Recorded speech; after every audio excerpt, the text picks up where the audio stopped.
Hello everyone, this is Shadow. Due to copyright restrictions on YouTube, I can't publish many of the audiobooks you love. That's why I've created a special paid service where you can enjoy over 300 high-quality audiobooks from platforms like Webnovel, Pocket FM, Audible, Wuxia, and more. Each novel comes as a one-time purchase, no subscriptions, no hidden fees. After payment, you'll receive full access via Telegram, along with all future updates for that novel. You'll find a wide selection of your favorite genres and titles, always in premium audio quality. Check the full list of available novels in the description. DM me now to get your favorite stories in audiobook form and start listening today.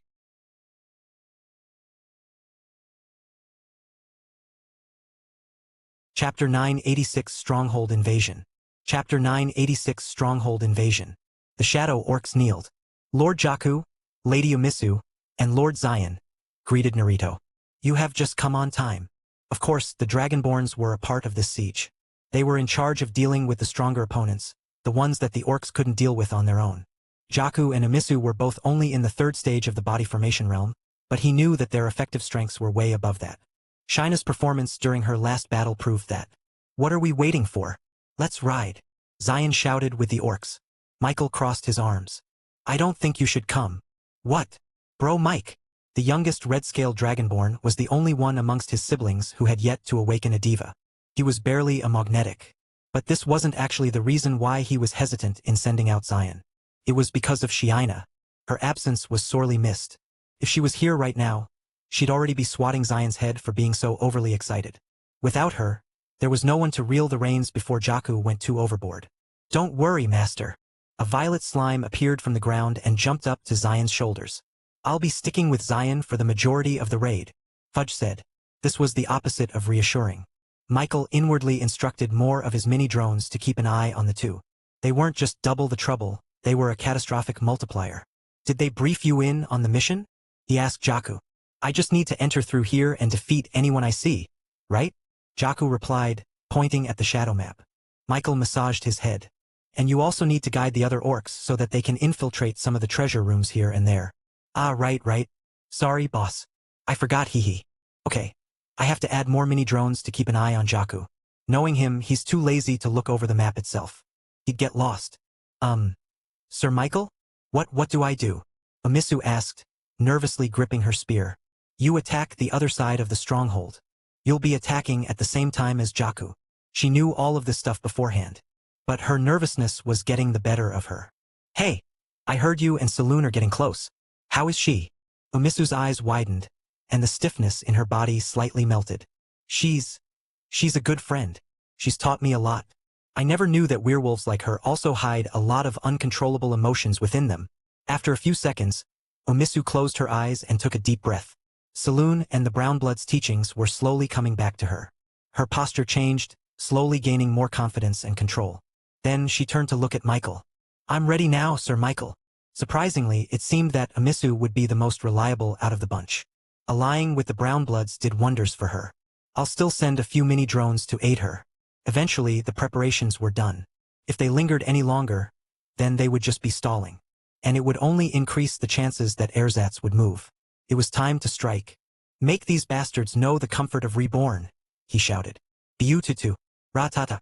As they readied themselves, Michael reached down into his shadows, revealing his stash of Godforge pieces ready to be consumed. The ersatz stronghold, one of the most secretive locations in New Sparta. Hundreds of men strolled through the parapets, guarding the castle with a casual attitude. In their entire tenure, no one had ever attacked their stronghold and lived to tell the tale. The walls, only 15 meters in height. Yet, if one tried to climb it, they would suddenly find themselves scaling an impossibly tall mountain. The creator of this stronghold, a nascent spirit cultivator at the very least, made sure that the walls did its job, even against an all-powerful magnetic. The only way through inside was the drawbridge that would allow people to cross the moat, as instead of water, it was an endless abyss that would welcome its trespassers. 2 guards were stationed at the drawbridge, both in the third stage, specifically chosen for their alertness. Yet, they were clueless as a shadow emerged from the corner of their station room. This shadow slithered through the cobblestone ground before reaching the first guard. It assimilated into his shadow, now bearing a sinister smile like that of a devil. The soldier jolted up before he immediately walked over to the metal chains and began yanking it downwards. Wood creaked as the drawbridge slowly lowered over the moat. "Hey! What the hell are you doing?" screamed the other guard, shaking his companion. His companion turned to him absent-mindedly. "He said that we should open it." The absent-minded soldier pointed at the empty space over the moat. This was unnerving, to say the least. "What are you talking about? There's no one there. Stop opening the drawbridge or you'll get us both in trouble." He touched his companion's soldier, suddenly feeling a cold sensation on his back. Ability power. He was being controlled. "You!" But as soon as he touched his shoulder, a devilish shadow suddenly engulfed his own shadow, creating the same absent-minded look on his face. A violet slime popped up from the ground, watching as the two soldiers both lowered the drawbridge. Thud. For the first time since its creation, the stronghold was forcefully opened. It was only a few seconds later did the guards patrolling the area notice the cold breeze blowing from the lowered drawbridge. "Hey!" But his warnings were far too late. Thousands of shadows burst inside the stronghold. Shadow orcs began emerging from these shadows. Thousands, tens of thousands of them, all landing into the different parts of the stronghold. They scaled the walls from the inside, reaching the parapets and battlements. They flooded the entrances to the castles. They infiltrated the barracks, taking the resting guards completely off guard. Chapter 987 Ocean of Orcs. Chapter 987 Ocean of Orcs. What the hell? Where did these orcs come from? Groans and shouts of surprise came all over the area. Their stronghold was supposed to be impenetrable. They would be immediately alerted if anyone tried to forcefully enter into their territory. But the stronghold made neither a peep nor a screech. They didn't even know a raid was happening until it was already too late. And now, there were currently thousands upon thousands of orcs now swarming their quarters. Despite being trained for all kinds of scenarios, the ersatz guards were caught with their hands completely tied together. Some were even caught in their sleeping attire. The shadow orcs moved past these blum-bearing guards, their shadows flitting past them and reaching the critical areas that no one should ever enter. "You bastards! You can't enter!" One of the guards rushed towards the orcs, only to see them pushing an inconspicuous brick on the wall, causing a secret room to open up. "How did you?" That wasn't the only secret room being opened up. The mortal shadow orcs had one simple job. Use the chaos of the initial siege to open up all the entrances and exits in the stronghold. And with their deft lockpicking skills and the added advantage of surprise, the shadow orcs were able to quickly turn the well-guarded stronghold into a sponge, full of holes. They lowered drawbridges. They opened doors. They unlocked secret tunnels. They methodically made quick work of the stronghold according to their plans. They didn't spend hours surveying the stronghold for nothing. And not only that, but some of them took this chance to lower their opponents' numbers. They attacked prone ersatz guards, assassinating them in their sleep. At the very least, they disrupted their ability to fight by stealing everything in their weapon racks. With thousands of orcs running around, it was total mayhem for the stronghold. But of course, it didn't take long before the ersatz guards regained their composure. "Kill them. They're just mortals." Hearing this, the thousands of shadow orcs began to retreat. They turned into shadows, retreating into the recesses and cracks on the walls. "You won't get away with attacking ersatz so easily," shouted one of the guards. He reached forward, grasping the shadow in his hands. Then, he yanked the orc out of the tenebrous realm and into the open ground. The shadow orc skidded back, crashing into the wall behind him. "What did you think would happen? You're just mortals fighting against magnetics." The guard raised his sword. But just as he was about to bring it down onto the helpless orc, a shadow appeared behind him. Then, a vertical light glimmered in the guard's neck. A second later, his head slid off his shoulders. His body slumped onto the ground, revealing another shadow orc behind him, an orc who bore a violet crest on his chest. A high penumbra. Back in the open quarters of the stronghold, the ersatz guards started their counterattack. Their first-stage cultivators chased after the shadow orcs. The mortal shadow orcs tried their best to fight back. But ability power was too much to overcome. They had to overwhelm each first-stage cultivator with 20 shadow orcs at the very least just so that they wouldn't get massacred. They surrounded them with shadows, sporadically attacking and retreating from random sides. But their attacks were completely useless against these magnetics. The ersatz guards were starting to gain momentum, and it was at that moment that a different shadow slithered through the tenebrous shroud of mortal orcs. It was darker, more dense. The first-stage guard smiled, parrying the shadow orc's shadow tendrils with only his hand. But a new shadow tentacle emerged. The guard offhandedly parried, only to find his hand cut off from his elbow. Wah! His head plopped off his shoulder. The shadow orcs rejoiced and made way for the newcomer, an orc with a violet crest. And it wasn't just him. Hundreds more emerged from the darkness, assassinating the first stage guards. The high penumbra members finally showed themselves. All 300 members dispersed into the crowd. And suddenly, the tides of battle swung back onto the orc side. Even though the high penumbras had yet to awaken their divas, their innate power was still able to hold their own against first-stage ersatz magnetics. Their moves were ever so slightly imbued with ability power, allowing them to hurt the magnetic guards. They turned into untouchable shadows, striking from all sides, coming from nowhere, using their numbers to their advantage. But it was at that moment that new ersatz guards suddenly jumped down from the walls into the open court. These guards were in the second stage of body formation. Stronger, their armors heftier, stationed in the walls as a deterrent to invaders. But since the orcs didn't have to scale the walls, their jobs were moot and was delayed in entering the skirmishes. It was only now that they could join the fight. Kill these invaders. Above these new guards was a two-dimensional figure of a golem. Their divas. Some were made out of water, some air, and some earthly minerals. But the general design and theme of these golems remained the same. Animation-like. Despite the banality of it all, these divas emanated the same genuine shockwave of power. The shadows shivered. The mortal orcs retreated. This was a battle they couldn't fight. Finally, one of the second stage guards charged towards the high penumbras. He slashed his sword onto the high orc, who turned into a shadow before the attack hit. This was an unfair fight. The guard pursued the shadow. He was relentless. His confidence was born from the fact that he had a diva, and his opponent did not. The high penumbra orc was outmatched. Without a diva to fight with, his attacks and defenses were like paper against steel. The chase ended when the orc was cornered against a wall. The guard swung his sword. But at the very last moment, his weapon felt great resistance. A new orc appeared in between them. His knife clanged against the guard's sword. This orc faced his opponent with an equal ferocity. Their weapons clashed, creating a shockwave as their powers engaged with each other. The guard's eyes widened. His ability power was rebuffed. He looked up, finally seeing the tenebrous figure above his new opponent. A shadowy physique. A diva. Before the second stage guard could even take it all in, the elite orc pushed the knife and stabbed it towards the guard's neck. The guard frowned, unnerved at seeing a demi-human wield a diva. But he defended. The wind golem diva above him moved, creating a breeze that shielded his body from the attack. The orc thrust his knife into the wind wall and pierced through the ability power shield like it was nothing. The guard's eyes widened with panic. How could his second stage defense be defeated by a first stage demi-human? Unfortunately for him, he would never get to hear the answer to his question. The knife struck his throat, killing him instantly. And suddenly, the ersatz guards felt a cold chill on their backs. They witnessed an abomination. Orcs wielded their divas, assassinating their men left and right. Chapter 988 Drums of Apprehension. Chapter 988 Drums of Apprehension. One by one, the second stage ersatz guards fell lifelessly to the ground. The elite penumbras were showing why they were called elite. The mere shock factor of seeing multiple orcs wielding a shadowy diva above their heads was enough to make anyone pause for a good few seconds.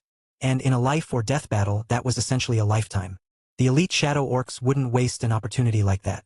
Terrified, some of the ersatz guards began running away from the fight. They scrambled, jostled, and crawled their way out of the battlefield containing these monstrous orcs. This only caused further chaos within the ersatz defense, making it a lot easier for the orcs to divide and conquer. Just then, they heard a booming sound echoing throughout the 6 walls of the stronghold. Dunin! Dun! Dun! It sounded like gigantic drums were being banged repeatedly, causing there to be such a deep and intimidating tone to permeate the battlefield. One of the surviving ersatz members smiled maniacally. Ha ha ha! Finally, reinforcements have come to save us from these ungodly invaders. And true enough, the main doors to the castle suddenly burst wide open. 5 figures emerged, each one donning an elaborate dark armor that denoted their clear difference from the ordinary guards in the ersatz organization. They walked forth, scanning the battlefield with their sharp and unforgiving eyes. And without warning, their bodies emitted a shockwave of power, causing even the elite shadow orcs to stagger backwards. This was accompanied by the manifestation of their artifice divas. Above them was a different depiction of Hanya masks, each as demonic and sinister as the other. Some had horns, some only had one, some had open eye holes, some depicted hellish irises. As with all divas born from an artifice, these divas didn't look realistic at all. They looked like they were painted by hand, with brush strokes still visible on its dark outlines. The guards walked forward, their very presence changing the atmosphere in the battlefield. An elite penumbra member slithered through the shadows, before striking with a well-placed lunge at the last one behind them. But the guard simply turned around and drew his sword, cutting down the black tendril that tried to assassinate him. The elite penumbra orc turned into black mist before retreating. The guard scoffed, raising his hand in a taunt. Come on. Is that all you can do? The elite penumbra orcs held their knives in hand, eager to prove these guards wrong. But just then, two shadows blurred past them and rushed into the open fray. Two humongous orcs emerged from these tenebrous shadows, their stature towering over all the other orcs. Not just in physicality but aura as well. Do not fear, for I have arrived. Naruto angrily turned to his side. That was my line, you buffoon. Sasuke coolly shook his head. I thought of it first. You. The ersatz guards watched these two orcs argue with a frown on their face. Were they treating this as a joke? I'm done with this. The ersatz will not be treated as a joke, shouted one of the guards.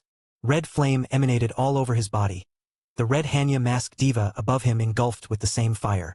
Their ability power allowed them to increase their physical prowess by a very substantial amount. Pound for pound, they could easily overpower any monster they fought against, including these orcs. As soon as he disappeared, Naruto and Sasuke turned serious. After you, Sasuke said, facetiously bowing at Naruto.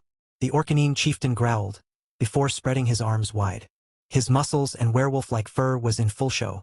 Above him, the figure of a shadowy orc appeared, mimicking his movements. Bu-tu-tu. Naruto slapped his chest. A shockwave permeated through the air. The attacking ersatz guard suddenly heard high-pitched noise assaulting his ears. His vision doubled, with blackness starting to erode his eyesight. He stumbled forwards, unable to discern his current location. The red fire in his body flickered, his confusion leading his diva to be staggered as well. At that same moment, Sasuke finally moved. He hunched his back, flexing his lat muscles. The quills on his skin started to shake and vibrate, caused by the shadowy diva above him pounding its own chest. Ra-ta-ta! Quills shot forth like bullets all around him. It seemed arbitrary, random. But at the sharp end of these quills, a black shadow tendril emerged. They pulled the quills into a different direction, towards the staggered guard. The disorienting effects of Naruto's shout created a shadow mark on the guard's body, and the shadows on the quills chased after it, like they were magnets attracted to metal. The quills pelted the guard, showering him with an ability-enhanced needle. A few seconds later, the guard fell to the ground face first. The quills dug deeper, but he didn't react. He couldn't. It was at this moment that the other third-stage guards stopped in place like a bunch of rattled cats. They were alarmed and disturbed. You pig bastards! They all charged after the two orc chieftains. The Hanya masks above them exploded into a raging fire. Their third-stage cultivation protected them. One of the guards reached Naruto, and with a swift sword strike, he decapitated the chieftain. Blood splashed onto the guard's face. Human blood. His vision turned hazy, only for the orcs in front of him to change into humans. Sir! The ersatz guards were horrified to see one of their own leaders decapitate another one of their own. Wah! And before he could even understand what happened, the wind whistled beside him. Quills shot through his entire body, before piercing through and hitting the other soldiers around him. He fell to the ground, confusion forever painted on his face. Be careful! Shouted one of the ersatz leader guards.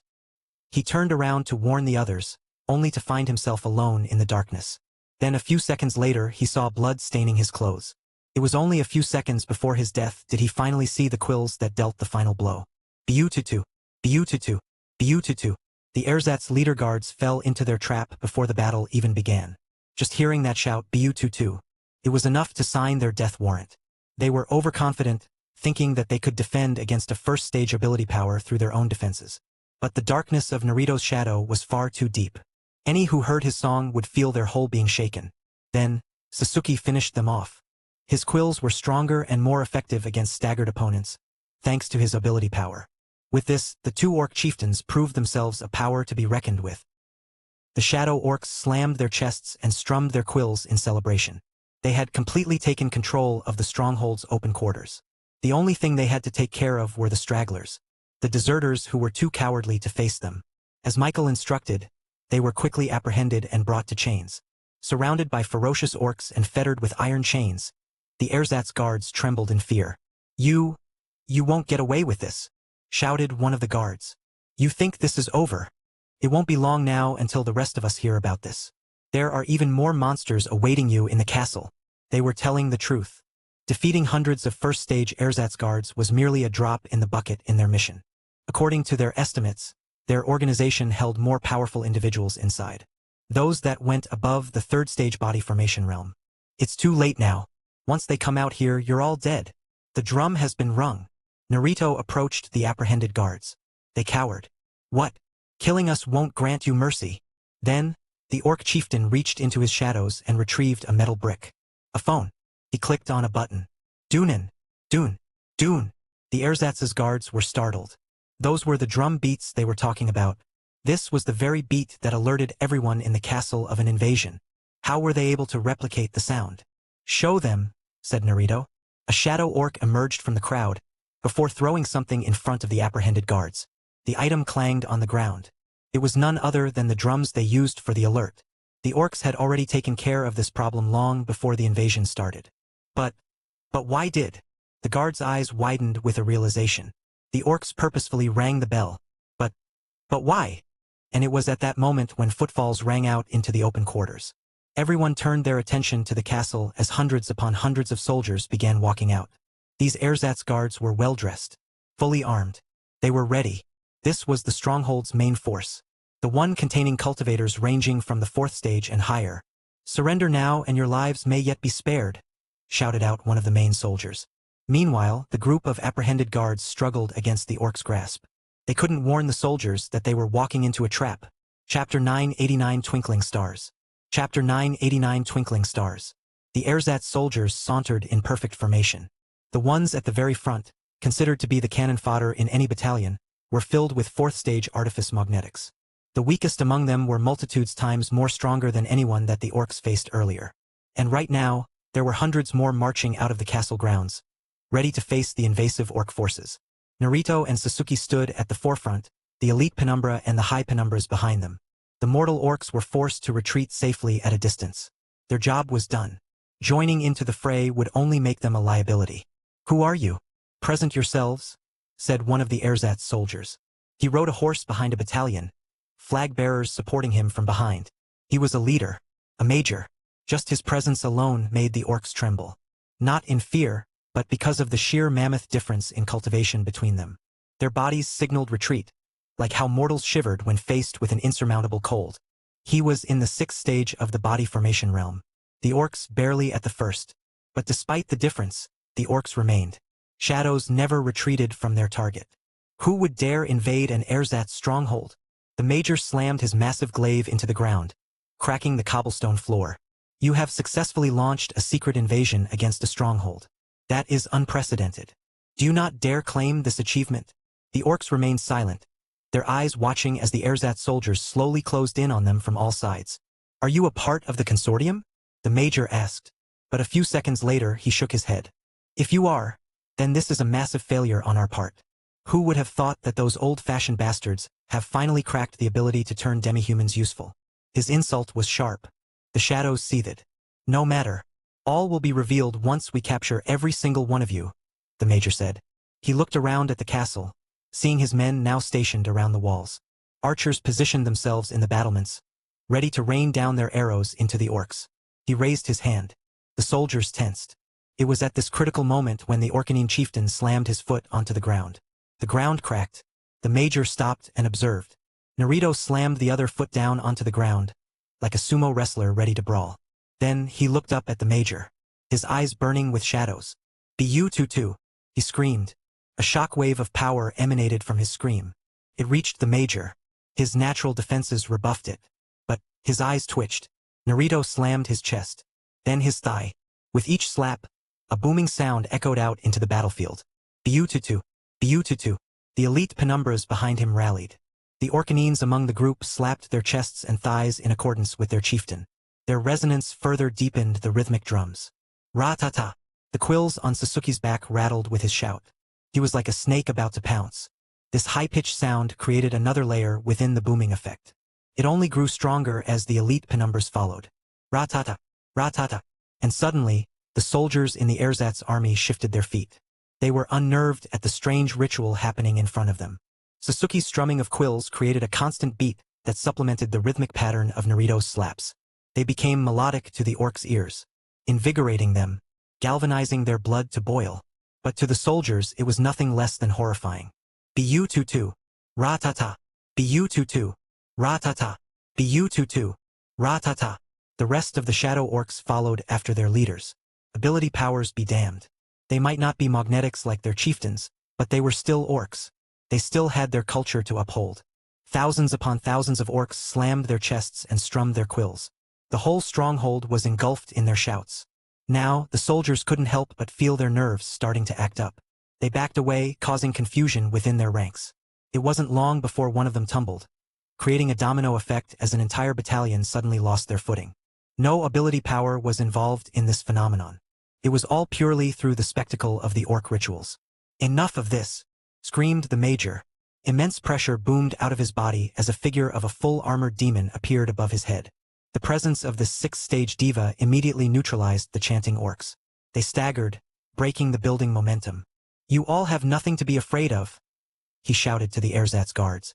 "They are mere fledglings of magnetics. Demi-humans." The major stepped forward, glaive at the ready. Then, he pointed his blade at the cornered shadow orcs. The army he commanded immediately charged with no fear. They brought out their divas, further solidifying the massive cultivation differences between the two groups. "Get out of the way," Major said as he jostled his own soldiers. He wanted to be the first to strike down this group of orcs. He wanted glory. And most of all, he wanted to get rid of that unnerved feeling in his heart. There was no way he was afraid of them. A few meters away, he raised his glaive. The armored demon above him did the same. But this time, its weapon elongated up to the very skies itself. This effect created a semi-translucent aura around the major's weapon, giving it the same overreaching effect as his diva.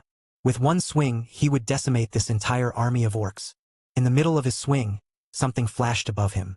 Thousands of twinkling lights emerged from the skies like a constellation of stars. Yet, these were neither stars nor heavenly bodies. They were flying only above the stronghold itself. Finally, these stars shimmered into reality. They were mini drones.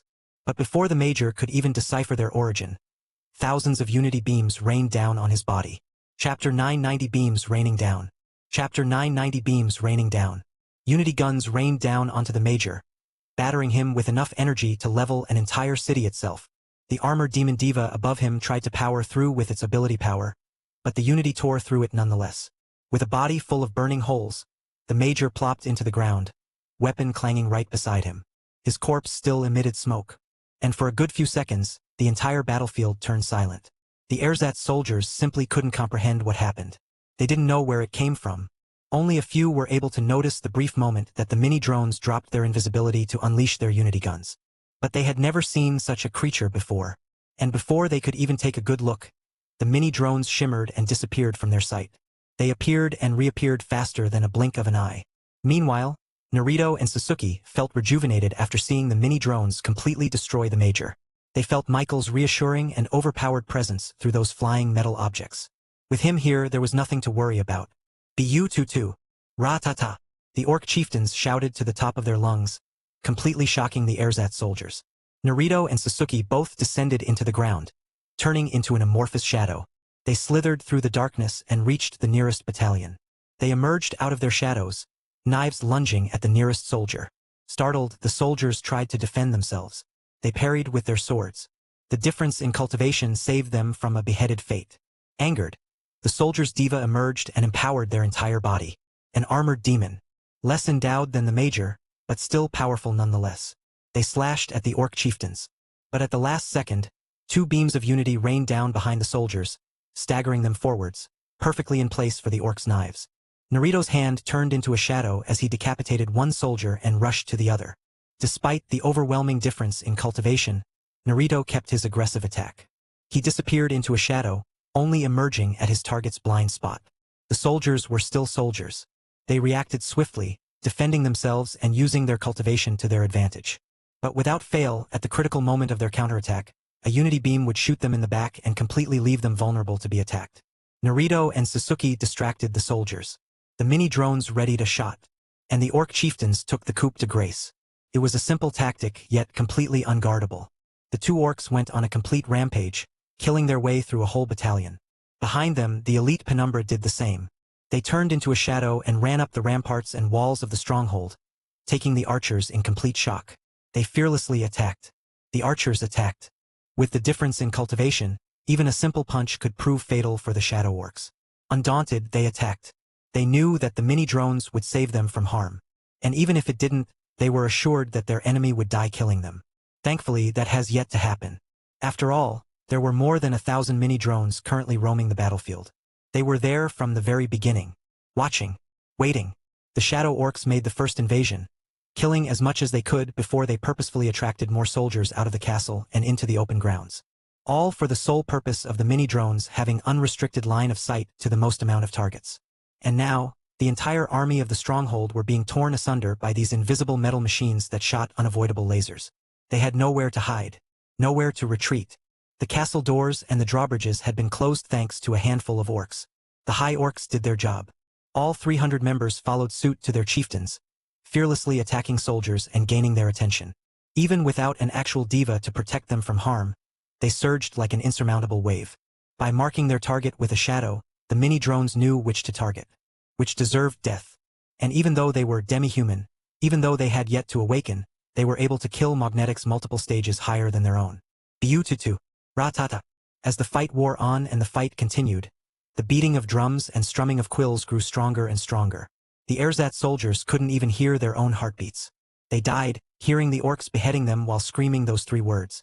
And with thousands of mini-drones gunning down soldier after soldier without rest, it didn't take long before it became less of a fight, and more of a massacre.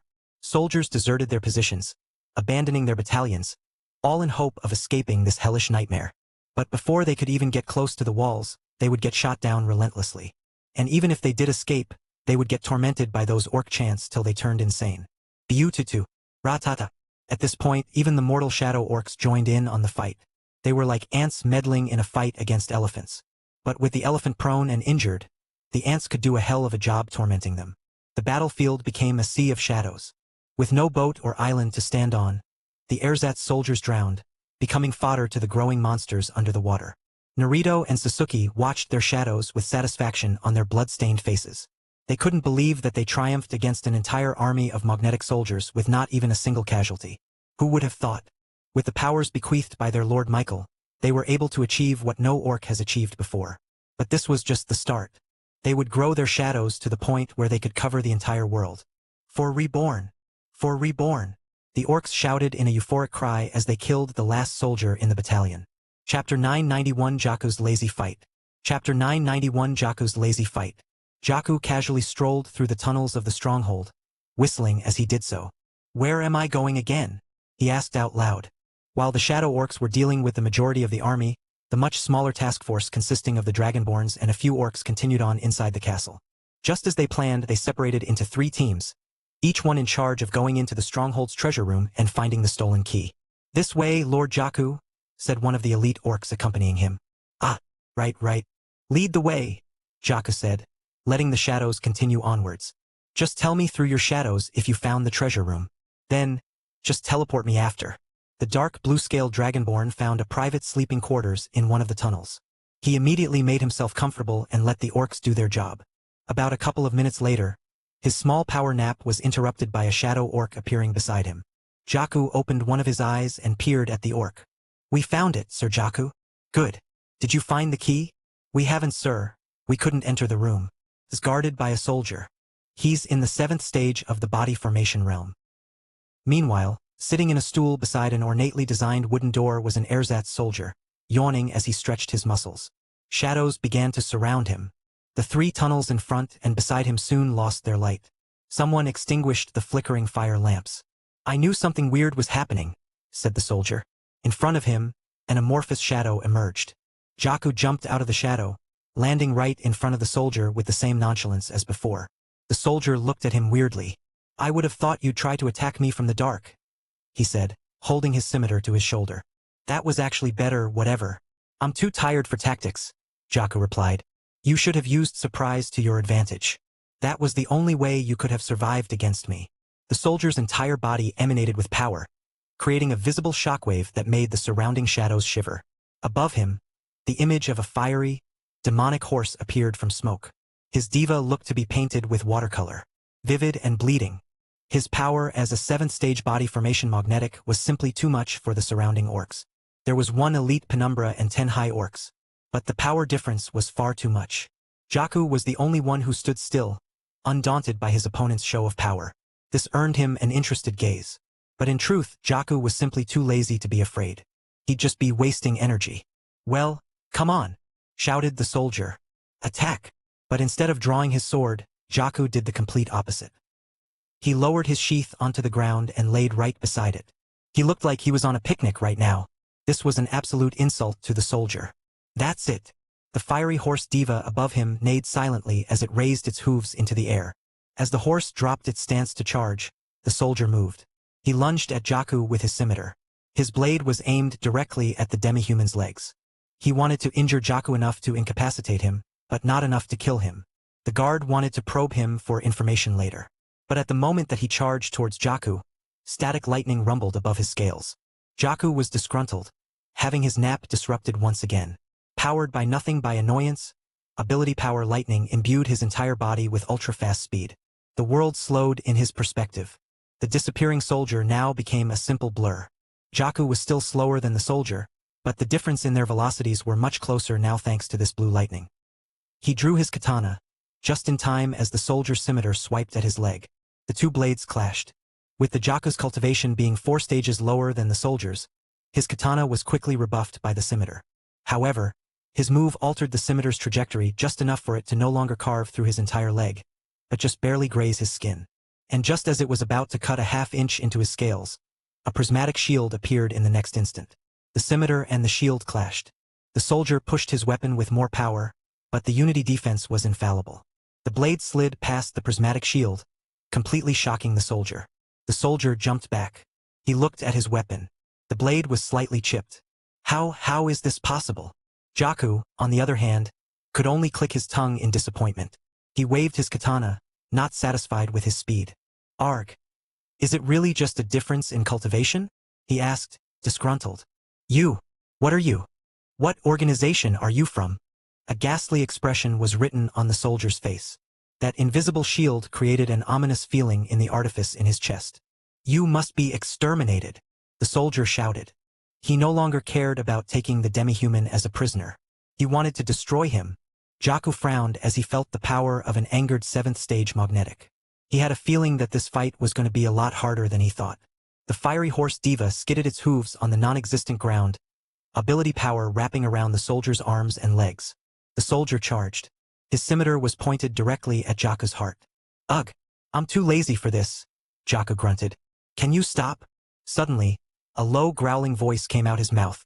An invisible tremor permeated around him, traveling as fast as sound itself. The soldier felt something clutching his heart. And in the same instant, the ability power threads wrapping around his legs suddenly snapped. His speed vanished. The blurring environment around the soldier stopped to a complete standstill. Chapter 992 Scream of Death.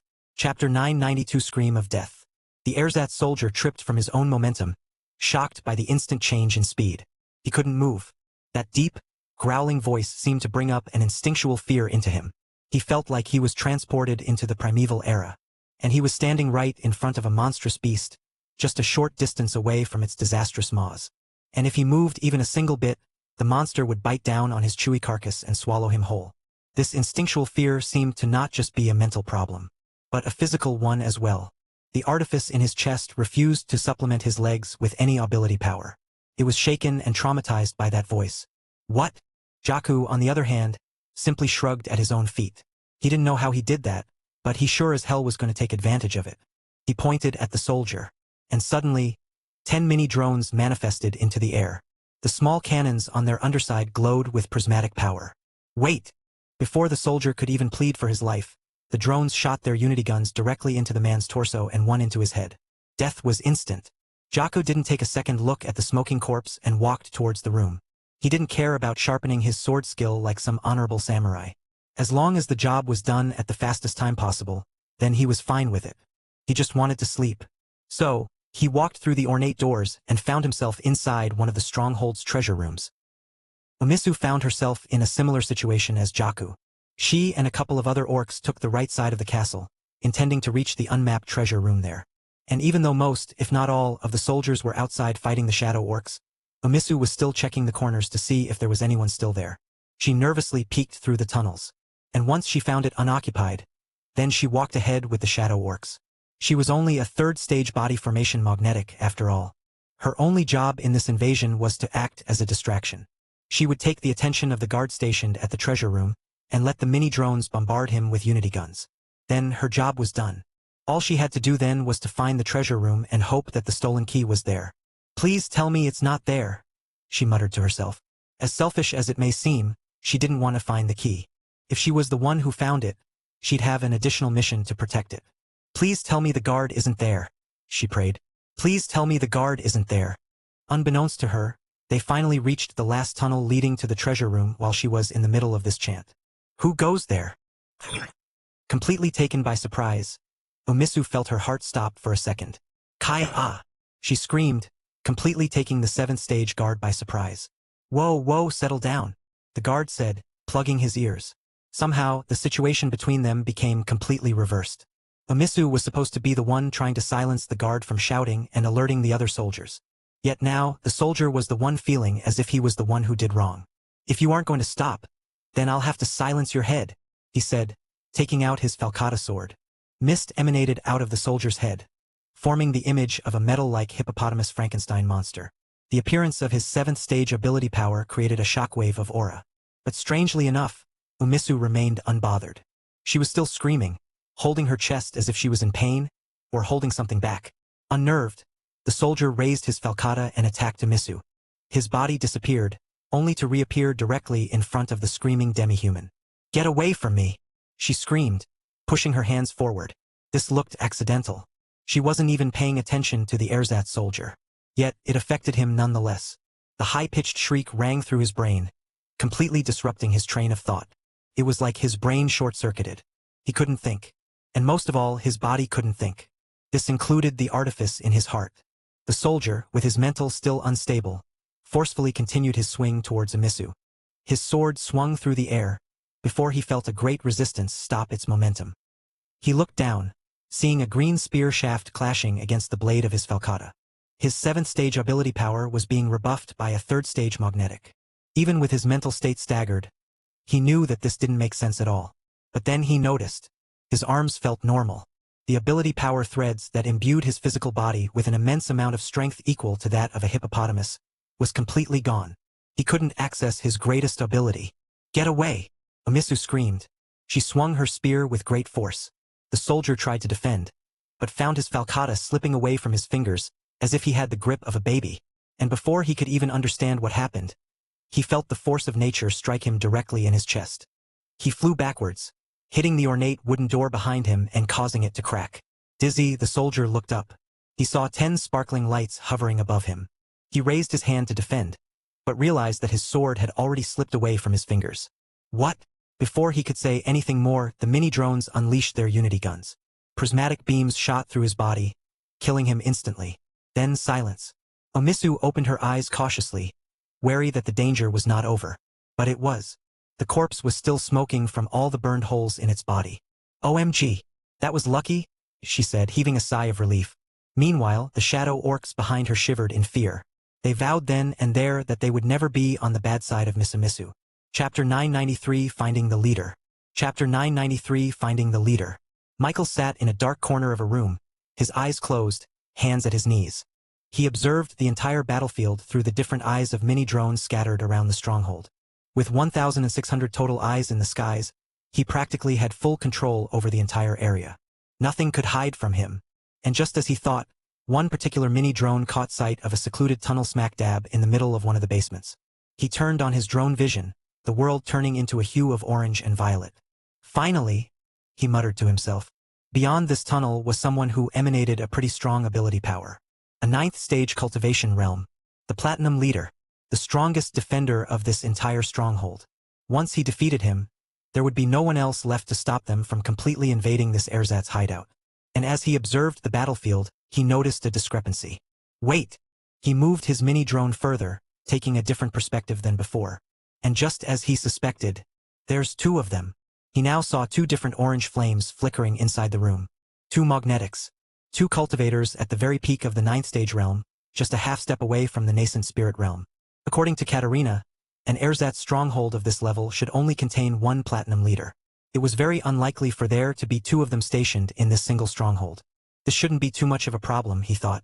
It's good that I abstained from using this. He looked at his own cultivation realm. 7th stage. With hundreds of Godforge kilograms in his possession, he could have easily advanced to the 9th stage of the body formation realm, thereby evening the gap between him and the platinum leader. But he didn't. As much as that would have been the safer option, it would also be a gigantic waste. Advancing to the next realm created a euphoric reaction within his own heart. An adrenaline-filled advancement, if you will. This was the slightest edge he needed going against 2 platinum-level leaders. Finally finding himself ready, Michael stood up and let himself be engulfed in his own shadow. A second later, he emerged behind his mini-drone, just a few meters away from the mouth of the tunnel. He walked forward, entering the throne room. Michael's footfalls echoed into the throne room, alerting the 2 people inside. They turned towards him, wide-eyed. Who goes there? Michael showed himself to the 2 platinum leaders. The one on the left, a man, wore a grungy, unkempt ponytail and had 2 katana sheaths at his waist. On the right was a woman with straight long hair and wore a tied-up ribbon on her forehead. They both had the distinct black attire of ersatz members, restrictive and gave away no distinct features. The 2 platinum-level leaders looked alarmed when they first saw Michael. Clearly, they'd heard the commotion around the stronghold and were sure they were getting invaded. However, when they saw Michael appear by himself, their guards lowered by the slightest bit. The consortium sent someone like you here? The man asked with disdain. Do not be deceived. There must be a trap hidden within that youthful stature, said the woman. Michael walked forward, letting the lambent light of the surrounding oil lamps finally illuminate his entire body. He was there for them to see, to scrutinize. My eyes must be deceiving me. It's just a kid. The woman rubbed her eyes, yet nothing changed. Who are you? Michael shrugged. I'm Michael, from the Reborn company. The 2 platinum leaders looked at each other, confused. They would have never expected such an obscure company to come up this deep in their stronghold. But one thing was finally clear for the ersatz leaders. The consortium wasn't here. And I thought they finally caught on to our scheme, said the man, taking a deep breath. As it turns out, we did a pretty good job stealing the key without the consortium knowing. But not good enough apparently. Some chump company was able to find your stronghold. Laughed the woman. You're right, this is embarrassing. I'm gonna have to discipline my guards for sleeping on the job. Sorry you have to see this. I'll give you the key after this. And please keep your mouth shut to our superiors, the man said. Don't worry. I know just how hard it is to manage a stronghold, she replied.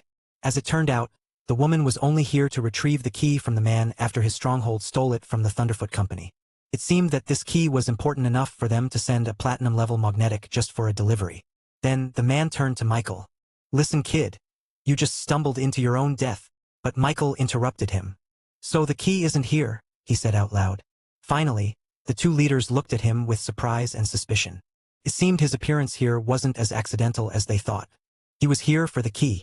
You just signed your own death warrant, said the man, his face darkening. The woman turned serious as well.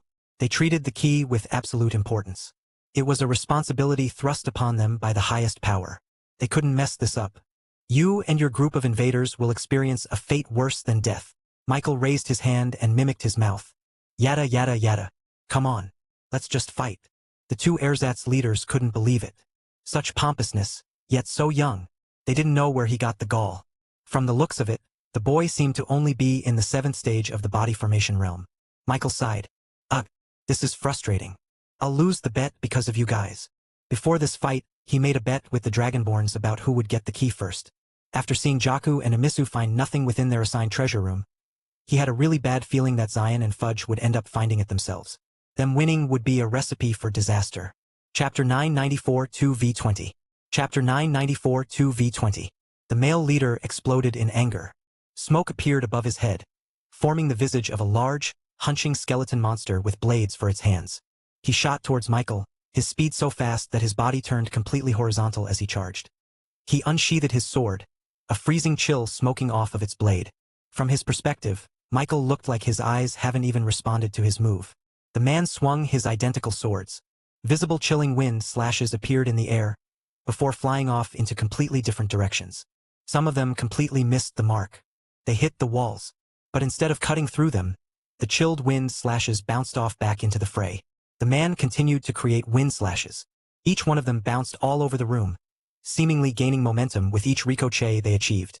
Meanwhile, the woman remained silent, suddenly moving her head just in time as one of the slashes came towards her. She could barely even see the slashes. The boy certainly couldn't even react to them. Michael finally moved. He reached down into his pockets, retrieving multiple iron switches inside. Then, he threw them into the chilling wind slashes with complete accuracy. The man scoffed, but as soon as the switches hit the slashes, they suddenly stopped in place. The man stumbled forwards as he felt his own power get cut off from his artifice. This was an unfamiliar and unnerving feeling. Michael continually threw his switches, hitting a wind slash. It wasn't long before the entire room became filled with stagnant wind crescents in the air. What? Finally, they looked up above at the boy's head and saw the image of a headless mechanical structure. It was his diva, incomplete and only at the precipice of the upper stages of the body formation realm. Yet, the boy could somehow stop the man's ability power just like that. This was impossible. And in their shock, Michael raised his hand, pointing his index finger at the staggered ersatz platinum leader. His fingertips glowed prismatic. Then, the unity beam shot straight towards his target's head. The man instinctively ducked away, but the prismatic beam still shot through the side of his head, completely obliterating his ears. "Arg!" he screamed, holding his bleeding head. The woman finally realized the dire situation they were in. The boy was not as simple as they thought. She took out the ribbon bow from her forehead, straightening it in her hands. Above her, the image of an animated giant anaconda appeared. The rest of its body was coiled, hissing, and ready to pounce at Michael. She whipped her ribbon towards him, hoping to give her counterpart enough time to recover. The ribbon slithered in the air, extending magically towards Michael. It wrapped around his entire body, constricting him like a snake who caught its prey. She tightened her grip. He won't be able to use that weird power he used anytime soon. Her snake diva constricted his bloodstream and his ability power threads. But unbeknownst to her, a prismatic mode of light appeared behind her. The mini-drone materialized in a split second as it shot its unity gun straight at the woman's back. She staggered forwards, her grip on the ribbon loosening. Michael shrugged it off. Just then, the man appeared behind him. His double sword emanated a cold chill. As the sword swung to his neck, his body turned into an amorphous shadow, slithering away from harm. The man chased after him. But behind him, another mini-drone appeared and shot him in the shoulder. "Be careful of those invisible creatures," the woman warned. The man turned back, swinging his swords mindlessly into the air. He bombarded the entire area with chilling wind slashes, hoping to catch one of those creatures off guard. And somehow, one did. A cold wind struck the mini-drone, dropping its invisibility for a brief second. But before the freezing cold permeated into the metal, a protective bubble protected it from harm. Against this protective shield, the man's wind slash disintegrated into mere mist. What? Not only was his attack ineffective, this also caused him to become vulnerable for a brief second. Michael raised his hand, aiming for another unity gun. Just then, the woman's slithering ribbon wrapped around his wrists. She tugged on her ribbon, trying to pull Michael towards her.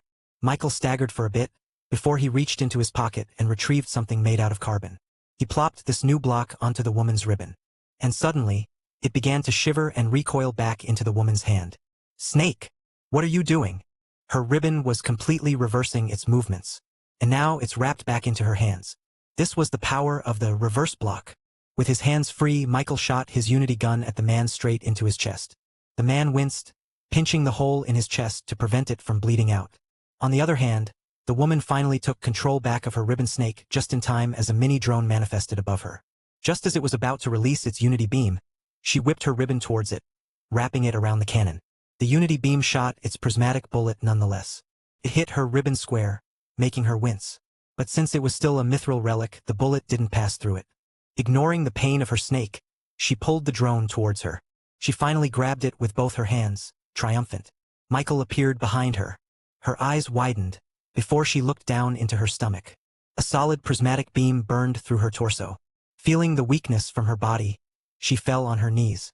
The giant anaconda snake above her lost its color, disappearing back into mist. Her ribbon plopped lifelessly into the ground as her life began to fade away. "Damn you!" the man screamed towards him. Michael retrieved his unity saber, meeting the man's dual swords head-on. Mithril and unity clashed, and a second later, beams of prismatic light shot down towards the man, killing him instantly. Chapter 995 Ghastly Horses. Chapter 995 Ghastly Horses. Michael took a deep breath after killing the two platinum leaders. But he didn't let down his guard yet. After all, he knew that defeating these 9th stage magnetics wasn't going to be the hardest part of this stronghold invasion. It's just the start.